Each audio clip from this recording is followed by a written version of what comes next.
Hey guys, how we doing? It's been a while since I've done a review. I'm sorry. We're gonna see if we can make up for it today. Now, in the past, I talked about as far as a fixed blade knife, I like the SOG, right? It's like Seal Strike knife. I just love that knife. But for a folding blade knife, I've got to go with the Buck 110. I mean, Buck's been around for over 120 years. This knife came out in 1964. It's over 60 years old. This model did. And this is the one that put Buck on the map. This raised the bar for all of the knives. But you take a look at it, it's a lock blade. You can hear that strong, it's solid, it's not going to collapse on you, not unless it breaks, and that's not going to happen either.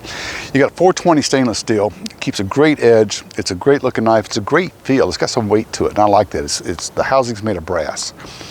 And matter of fact, I was in the Navy back in 1982, and when I was in, I don't think there was a boatsman on the high seas that didn't have one of these strapped to a side. This is definitely the go-to knife for the sailors. And we would take a file, and that being a brass housing, we'd file finger grips inside the knife. It's just to look cool. But I will tell you something that was pretty practical.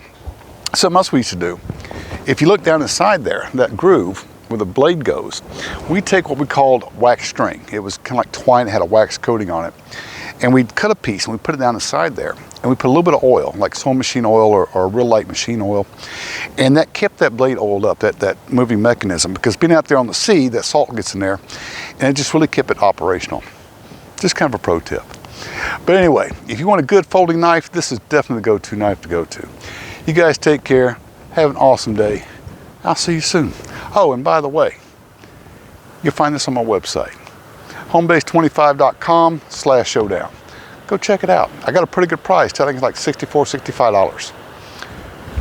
Go check it out, and I'll see you later.